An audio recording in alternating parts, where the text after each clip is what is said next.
मुख्तसर वक्फे के बाद आपका दोबारा खैर मकदम है। आइए बढ़ते हैं मजीद अहम खबरों की तरफ। मुगलपुरा पुलिस स्टेशन के हुसैनी कोठी जाफरी गली में चोरी की वारदात पेश आई। वारदात के वक्त अहल खाना घर में नहीं थे। बताया जाता है कि चोर बालकनी के रास्ते से मकान में दाखिल हुआ और 10 तोले सोना, आधा किलो चांदी, 3 हैंडी कैमरे व दीगर साजो सामान की चोरी की। मकान में रिहाइश पजीर मोहम्मद इमरान ने ये तफसीलात बताई। मुगलपुरा पुलिस ने मुकदमा दर्ज करते हुए इस मामले की जांच शुरू कर दी है। 4 दिन से घर में कोई भी नहीं थे। यहाँ पे फंक्शन में गए हुए थे भाई। एक दिन 3-4 दिन से तो घर को लॉक था। कल 12 बजे यहाँ से गए, शॉप खोलिए, रात में फंक्शन में गए, देर हो गई तो वहीं भाई के पास सो गए थे। सुबह में उठ कर हमने लॉक खोले, पूरा अलमारियाँ पूरे खुले टूटे पड़े गए पूरा। तकरीबन जो से इसमें 10 तोले के ऊपर सोना था, लैपटॉप और कैमरे थे, video camera, laptop, TV, LED TV नहीं थी तो वो भी चले गई। और तकरीबन चांदी 100 किलो के ऊपर चांदी थी, घड़ियाँ, राडो घड़ी भारी और एलसीडी स्विच स्टार, वेस्टार, ऐसे तकरीबन 15-20 घड़ियाँ थे, बच्चों के घड़ियाँ थे। तकरीबन चीज़ से नहीं है यहाँ पे। फिलहाल तो अब हाथ नहीं लगा, अभी क्या पूरा चेक करने का है। हाँ, पुलिस कंप्लेंट करे, अभी आके पूरी जने लिख लिए से है। City police commissioner Anurag Sharma ने फिक्की हाउस में विमेन सेफ्टी प्रोग्राम का इफ्तिताह अमल में लाया। इस प्रोग्राम में महकमे खवातीन व बहबूद की कमिश्नर समेत दीगर सरकारी ओहदेदारों ने शिरकत की। प्रोग्राम में खवातीन के तहफ्फुज़ से मुताल्लिक लेक्चर्स दिए गए। अवेयरनेस लाने के लिए है कि हमारे पास किस तरह की प्रॉब्लम्स आती हैं, उनको हम कैसे टैकल कर सकते हैं, हमारे पास मैकेनिज्म क्या है, और अगर किसी तरह का ऑफेंस होता है तो उसको कैसे टेकअप किया जाए। क्योंकि सबसे बड़ा इशू यही है, लोगों को ये भी नहीं मालूम है, महिलाओं को भी ये नहीं मालूम है कि क्या क्या चीज़ें जो है लीगली ऑफेंस है। और उसी के लिए हम अवेयरनेस लाने के लिए हमने ये सेमिनार ऑर्गेनाइज किया। निजामाबाद के आरमूर की रिहायशी फरहाना बेगम ने अपने खाविंद और ससुराल वालों के खिलाफ तशद्दुद और जहेज हरासानी का इल्जाम लगाते हुए कार्रवाई का मुतालबा किया है। फरहाना बेगम ने रियासती माइनॉरिटी कमीशन के चेयरमैन आबिद रसूल खान और मेयर बल्दिया अजीमतर हैदराबाद मोहम्मद माजिद हुसैन से रुजू होते हुए कार्रवाई का मुतालबा किया। मुतासिरा लड़की ने अदम कार्रवाई पर खुदसोजी की धमकी दी है। मजीद तफसीलात के मुताबिक फरहाना के खाविंद मोहम्मद आबिद अपनी अहलिया के साथ जिला निजामाबाद के आरमूर में रिहाइश पजीर था। वो और इसके वालिदैन लड़की को मजीद जहेज और रख्म के लिए हरासा कर रहे थे।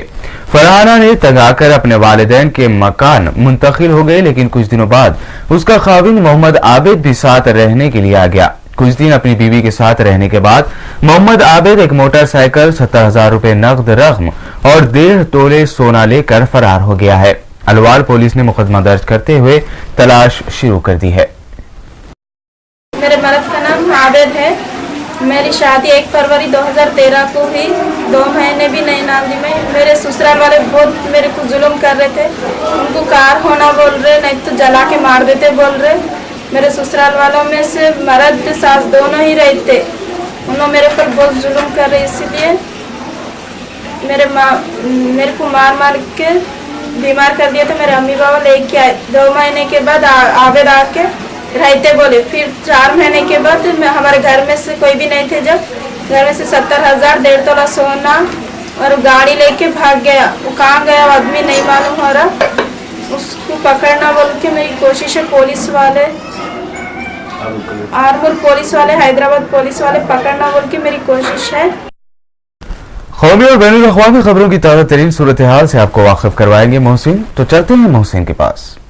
शुक्रिया फराद। नाज़रीन अस्सलाम वालेकुम, मैं हूं मोहम्मद अब्दुल मोहसिन। अब तक आप फराद से सुन रहे थे मुकामी खबरें। आइए अब बढ़ते हैं कुछ कौमी और बैनुल अक़वामी खबरों की जानिब, लेकिन शुरुआत करेंगे कौमी खबरों से। कांग्रेस ने जुमे को राहुल गांधी की तस्वीर वाले एक नए इश्तिहार के साथ अपने इंतखाबी मुहिम की शुरुआत की थी, लेकिन पार्टी को इस हवाले से काफी शर्मिंदगी झेलनी पड़ी। बीजेपी ने कांग्रेस के इस इश्तिहार की खिंचाई करते हुए कहा कि इसमें जिस टैगलाइन का इस्तेमाल किया गया है वो नरेंद्र मोदी ने आज से 3 साल पहले किया था। बीजेपी के वजीर आजम ओहदे के उम्मीदवार नरेंद्र मोदी ने भी एक बयान जारी करके राहुल गांधी पर अपनी थीम की नकल करने का इल्जाम लगाया है। वहीं बीजेपी के सीनियर लीडर यशवंत सिन्हा ने कांग्रेस को नकलची बताया है। इसके अलावा बीजेपी लीडर शाहनवाज हुसैन ने कांग्रेस पर तंज करते हुए कहा कि नकल के लिए भी अकल चाहिए। उन्होंने कहा, कांग्रेस नरेंद्र मोदी से नफरत करती है लेकिन उनके नारों को पसंद करती है। राहुल उनका नारा तो चुरा सकते हैं लेकिन वो मोदी जैसा तजुर्बा और उनकी काम की सलाहियत कहां से लाएंगे। इस तनाज़े से शर्मसार कांग्रेस की दलील है कि इस लाइन पर उनका कोई कॉपीराइट नहीं है। ताहम पार्टी के एक तर्जुमान ने कहा कि यह हमारा असली नारा नहीं है। दिल्ली के वज़ीर आला अरविंद केजरीवाल ने दारुल हुकूमत के छतरसाल स्टेडियम में मुनक़िद एक सखाफती प्रोग्राम में रेल भवन के सामने दिए अपने धरने पर सफाई देते हुए कहा कि ऐसा करके उन्होंने कोई गलत काम नहीं किया और न ही वज़ीर आला रहते हुए धरना देना मुल्क के आइन की खिलाफ वर्जी है। केजरीवाल ने जवाबी हमला करते हुए कहा कि दारुल हुकूमत में दफा 144 लगाना ही गलत है।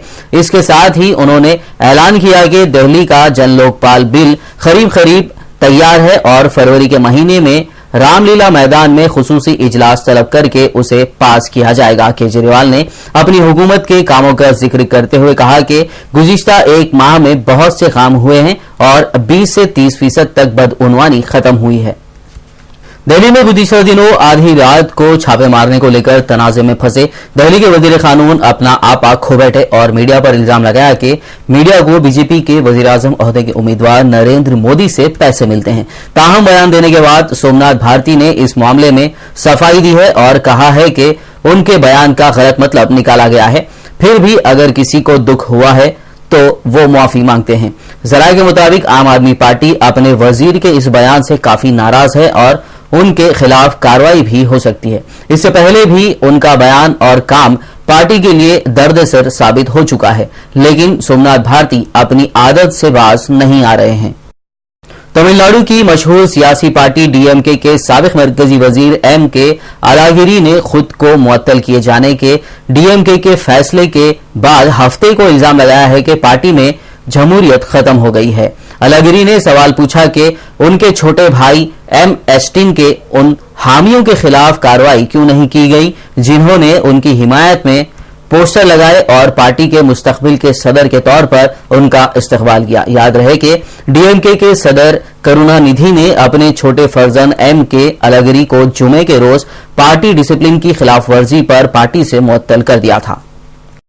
ऑकलैंड वनडे में टीम इंडिया और न्यूजीलैंड का मुकाबला टाई हो गया है। जीत के लिए मिले 315 रन के हदफ का पीछा करते हुए टीम इंडिया ने 50 ओवर में 9 विकेट के नुकसान पर 314 रन बनाए। मुश्किल वक्त में अश्विन और जडेजा की तूफानी इनिंग्स ने ऑकलैंड वनडे में टीम इंडिया की नाक कटने से बचा ली। अगर टीम इंडिया ये मैच हार जाता तो सीरीज से हाथ धोता ही, साथ ही वनडे में फिर से एक बार वो नंबर 1 की रैंकिंग खो देता। पाकिस्तान में नफ्सियाती बीमारियों के शिकार एक बरतानवी शहरी को तौहीन रिसालत के जुर्म में सजाए मौत का हुक्म सुना दिया गया है। मोहम्मद असगर नामी इस शख्स को सन 2010 में रावलपिंडी से गिरफ्तार किया गया था। इस पर इल्जाम था कि वो खुद को पैगंबर इस्लाम करार देता है। इस्तिगासा के मुताबिक मुकदमे की समाअत के दौरान मोहम्मद असगर के खुतूत बाद में अदालत में पेश किए गए थे, जिनमें उसने ये दावा किया था। ताहम मुलजिम के साबिक वकील के मुताबिक मोहम्मद असगर जहनी बीमारियों का शिकार है और इस पर यह इल्जाम दरअसल जायदाद के झगड़े की वजह से आयद किया गया था। अक़वाम मुत्तहिदा के साबिक सेक्रेटरी जनरल कोफी अन्नान ने कहा है कि मशरिक़ी वुस्ता में इस्तेहकाम के लिए ईरान का इलाकाई किरदार जरूरी है जो उसे अदा करना चाहिए। साथ ही कोफी अन्नान ने अमेरिकी अरकान कांग्रेस से यह मुतालबा भी किया है कि वो ईरान के साथ इख्तलाफात के खात्मे के लिए सिफारती कोशिशों को भरपूर मौका फराहम करें। अन्नान ने स्विट्जरलैंड में डावोस में जारी आलमी इक़्तिसादी फोरम के दौरान एक इंटरव्यू में कहा कि मशरिक़ी वुस्ता में अमन और इस्तेहकाम के लिए तेहरान का इलाकाई किरदार एक कुदरती सी बात है जो उसे अदा करना चाहिए। अमेरिकी वज़ीर ख़ारिजा जॉन केरी ने ऐसे दावों को गलत करार देते हुए उनकी तरदीद की है कि अमेरिका आलमी उमूर में अपने किरदार से पीछे हटता जा रहा है। जॉन केरी ने डावोस में आलमी इक़्तिसादी फोरम के शुरका से अपने खिताब में कहा कि वो कभी कभी ऐसे दावे सुनते हैं कि अमेरिका आलमी मामलात से दूर होता जा रहा है या उसे पसपाई इख्तियार करना पड़ रही है। ताहम केरी ने कहा कि बैनुल अक़वामी सियासत में वाशिंगटन के किरदार के हवाले से कोई दूसरा मौक़ूफ़ इससे ज्यादा गैर हकीकत पसंदाना नहीं हो सकता। अमेरिकी वज़ीर ख़ारजा का यह बयान बज़ाहिर सऊदी अरब के साबिक़ा इंटेलिजेंस चीफ शहजादा तुर्की अल फैसल के डावोस में दिए गए उस बयान का जवाब है कि अमेरिकी सियासत में वाज़ेह सिमत के फुक़दान ने आलमी बिरादरी को नाउम्मीद किया है। अक़वाम मुत्तहिदा के एटमी तवानाई के इदारे ने कहा है कि ईरानी एटमी प्रोग्राम से मुतालिका नवंबर में तय पाने वाले तारीखी मुआहदे पर तेहरान की तरफ से अमल दरामद की निगरानी के लिए इस इदारे को 5.5 मिलियन यूरो की जरूरत है। वियना से मिलने वाली रिपोर्टों के मुताबिक IAEA के सरबराह ने इस एजेंसी के रुकन मुल्कों से कहा है कि वो अगले 6 माह के दौरान तेहरान के एटमी प्रोग्राम में कमी की मुसलसल निगरानी के लिए दरकार इजाफी फंड्स मुहैया कराए। सरबराह ने यह बात जुमे की शाम एटम एजेंसी के बोर्ड ऑफ गवर्नर्स के बंद कमरे में होने वाले एक इजलास से खिताब करते हुए कही। मिस्र की दारुल हुकूमत कायरा में हफ्ते के रोज 2 बम धमाकों की इत्तलात हैं। दहशतगर्द तंजीम अल कायदा से मुंसलिक एक गिरोह अनासिर बैतुल मुक़द्दस ने इस हमले की जिम्मेदारी कबूल की है। जुमेरात के रोज भी मिस्र में धमाके किए गए थे जिनमें 6 अफराद हलाक हुए थे। आज 25 जनवरी को मिस्र में साबिक सदर हुस्नी मुबारक के इख्तिदार से माजूली के 3 बरस पूरे हो रहे हैं। इस मौके पर मिस्री हुकाम ने सिक्योरिटी में इजाफा कर दिया है। नाज़रीन, ये थी कुछ कौमी और बैनुल अक़वामी खबरें। आइए अब दोबारा से चलते हैं फरहाद के पास। शुक्रिया मोहसिन। नाज़रीन, अब आखिर में हेडलाइंस पर एक और नजर।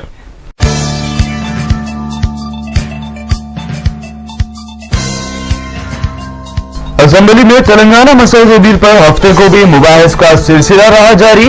वजीर आला, अपोजिशन लीडर व दीगर पार्टियों के कायदीन ने मुबाहिस में लिया हिस्सा। ऐवान की कार्रवाई पीर तक हुई मुलतवी।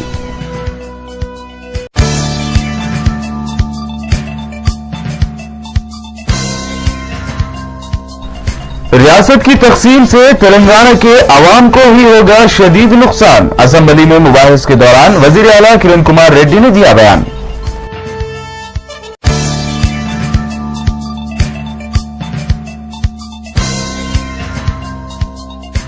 अलहदा तेलंगाना मसले पर पीर को टीडीपी रखेगी अपना मौक़िफ़। सदर तेलुगुदेशम चंद्रबाबू नायडू ने असेंबली में किया ऐलान।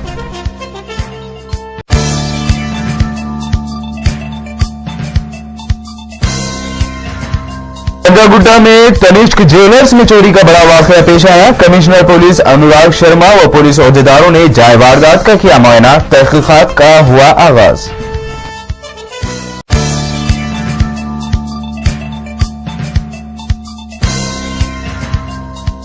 फरवरी में लाएंगे जन लोकपाल बिल। दिल्ली के वजीर आला अरविंद केजरीवाल का बयान।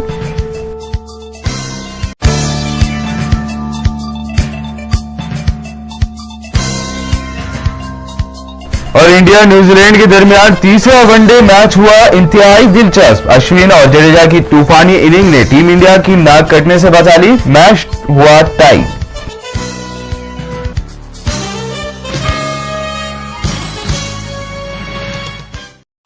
कल खबरनामे में अब वक्त हुआ है आपसे विदा लेने का। उर्दू टीवी पर ताजा तरीन खबरों और दिलचस्प प्रोग्राम का सिलसिला जारी है। फिलहाल फरहाद और मोहसिन को दे इजाजत। अल्लाह हाफिज।